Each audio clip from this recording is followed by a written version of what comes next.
I just remade the first video in part 4 where we wound up right here.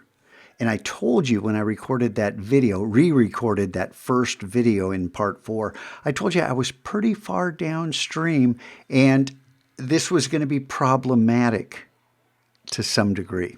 Well, here's how far downstream I am. I'm going to go ahead and come over to the Finder and hide everything with Option-Command-H. This is where I took it. Now, there are improvements I could make. I like the depth. I like the feeling of three-dimensionality, how you can almost look or reach right into this. But how we get here involves new filters, new shortcuts, new techniques. But if I rebuild it again live, what we're going to do is you're going to hear me say Shift Option Command E, Shift Option Command N, Shift Option Command E, Shift Option Command O, Shift Option Command A, you know, all the stuff that we've already done over and over. So let's try a new tack.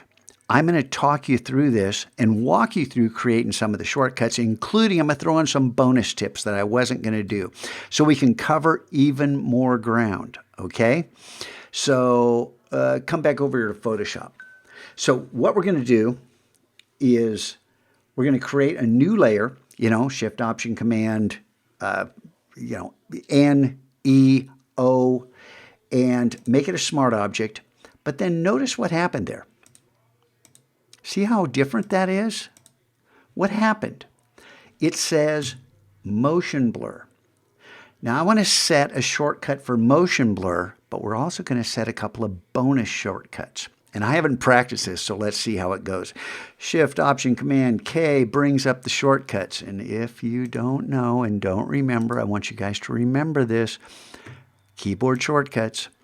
And you should be on the application menus, and we're going under Filter and Blur, and we're coming down to Motion Blur. Right? Is that what we got? Motion Blur. Okay, so we're clicking on Motion Blur, and right there, we're going to hold down Control Option Command M for motion. Control Option Command M for motion blur. Then we're going to go to Gaussian blur and Control Option Command G, because I'm a Gaussian, however you say this. That's one of those words that people pronounce in different ways. And then we're going to go to the radial blur and go Control Option Command R. Now, you're going to say, what about these other ones? How come we don't set shortcuts? Well, these are the big three that I use a lot of. So these are the ones that we're going to put to use. So I'm going to accept those and then save them so we get rid of our modified. Oh man, P0. I'm working, I've done this so many times. I'm doing, period 0. This is the right one. Okay. It's lucky I'm retiring, huh? And we click OK. We got our shortcuts. So go ahead and pull up on this smart object, the new one you made.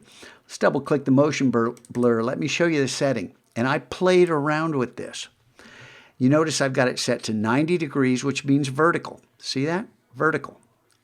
And I've got it set to 375. I played around with all kinds of distances. And I found 375 gave me a result I really liked. But you're going to say, how come it doesn't look like the preview?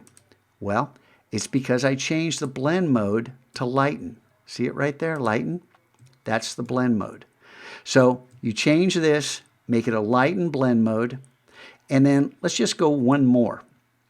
Because of the nature of the light and blend mode, we lose a lot of density. So to increase, modify this a little bit, give it a little more pop, we're going to use camera off filter. So Shift Option Command NEOA, right?